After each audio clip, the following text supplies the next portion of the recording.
Do you know what's the most sexiest thing a man can give to his woman? एक लड़की को तुम कितना इमोशनली सेफ फील कराओगे, ये मैटर करता है और कुछ मैटर नहीं करता। क्या उसके इमोशंस की वैल्यू है जब वो तुमसे शेयर कर रही है अपना डीपेस्ट इमोशन, डीपेस्ट सीक्रेट, जो वो किसी से शायद शेयर करने में कंफर्टेबल नहीं है बट वो तुमसे कर रही है। तो क्या तुम उसको सेफ फील करा पा रहे हो? उसको सोल्यूशन नहीं चाहिए mister fixer. Womens are like wave, उनको अपने आप को संभालना पता है, उनको सोल्यूशन नहीं चाहिए। हर बार उनको सोल्यूशन मत दीजिए कि तुम गलत कर रही हो। लॉजिकल, प्रैक्टिकल अपनी चीज़ें उस टाइम पे मत बताइए जब वो अपने वल्नरेबल स्टेट में है, जब वो टूट रही है, जब उसको नहीं पता कि उसकी स्ट्रेंथ क्या है, वो कितनी पावरफुल है, वो कितनी स्ट्रांग है, वो भूल चुकी है, इसीलिए वो अभी नेगेटिव हो रखी है। तो मिस्टर फिक्सर, थोड़ी देर के लिए ही सही, कृपया उसको लॉजिक और प्रैक्टिकल एडवाइस आप मत दीजिए, क्योंकि उससे आपका ही नुकसान होने वाला है।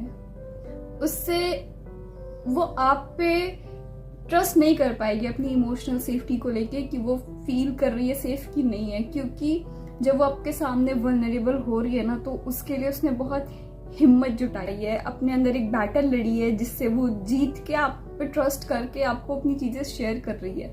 वो बैटल लड़ने के लिए भी बहुत करेज चाहिए होता है हर किसी पे ट्रस्ट करने का। तो अगर कोई लड़की आपको अपना डीपेस्ट सीक्रेट बता रही है, आपके सामने खुल के रो पा रही है, वल्नरेबल फील कर पा रही है, तो उसको सुन लो, सोल्यूशन मत दो, उसको हक कर लो, उसको प्यार जताओ कि वो बहुत मैटर करती है। उस वक्त उसको बस वही सुनना है कि वो मैटर करती है कि नहीं करती है, वो बस उतना ही सुनना चाहती है कि वो मैटर करती है।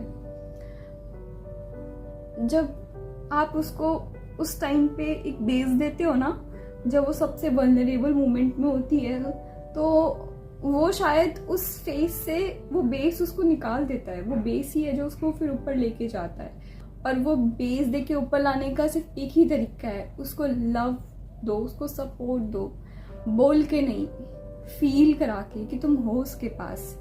और उसको कोई ज्ञान नहीं चाहिए, वो वैसे भी करती अपने मन की है, तो क्या फ़ायदा उसको ज्ञान देके कि क्या सही है क्या गलत है।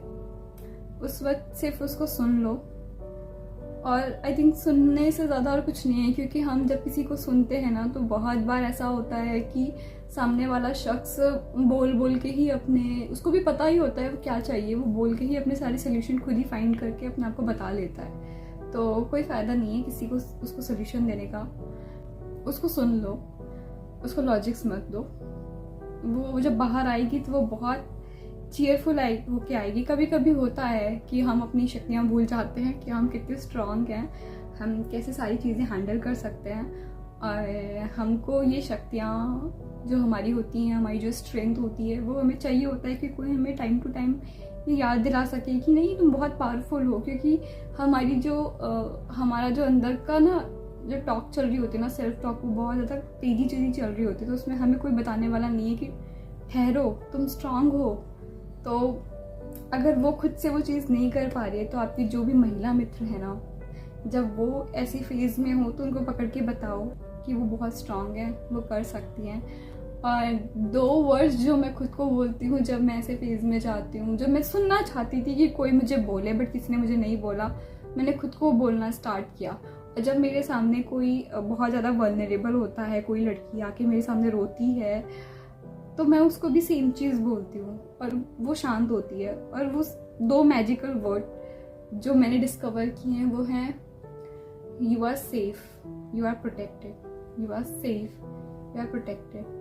तुम सेफ हो मेरे साथ। तो जब हमें लगता है ना कि हम किसी इंसान के साथ सेफ हैं, तो हम और जल्दी अपने डीपेस्ट वेव में जब होते हैं, तो डीपेस्ट जो बेस होता है उसको सबसे ज़्यादा जल्दी हिट करके ऊपर आते हैं।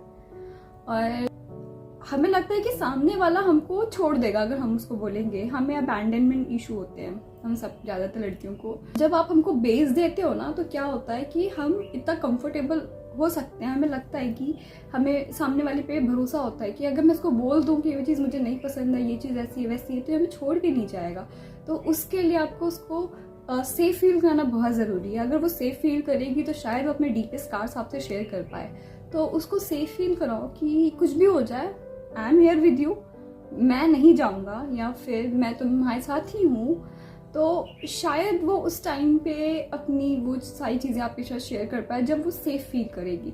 और उस वक्त अगर आपने उसे बोलना शुरू कर दिया कि तुम पागल हो, तुम ऐसी चीज़ें क्यों सोच रही हो, तुम ओवर रिएक्ट कर रही हो, तुम रो रही हो, और ये ओवर, सब कुछ ओवर है, तुम ओवरवेल्म्ड हो, तुम्हारा इमोशंस बहुत ज़्यादा होते हैं यार, वो सच में भाग जाएगी। मैं सच बता रही हूँ। पहले तो वो पागल होगी कि ये क्या कर रहा है, इंसान पागल हो गया, तांडव करेगी तुम्हारे सर पे, और जब उसका फटेगा तो वो भाग लेगी। सच बता रही हूँ मैं, भाग लेगी।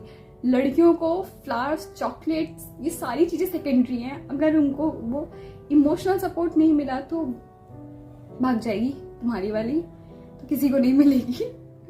तो उसी को मिलेगी। फिर तुम कहोगे इसमें उसने क्या देख लिया, जो उसको वहां पे संभाल सकता है।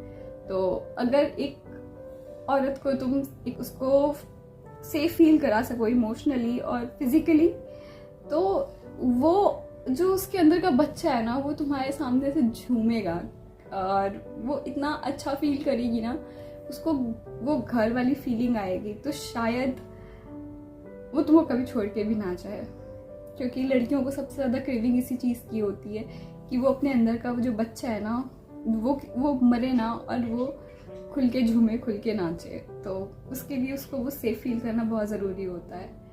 तो या दैट्स इट फॉर टुडे। आपको अगर कोई भी चीज़ हो तो आप मुझे कमेंट सेक्शन में बता सकते हो, पूछ सकते हो, मैं आपको रिप्लाई करूँगी। तब तक के लिए tata, bye bye, bye bye, bye bye.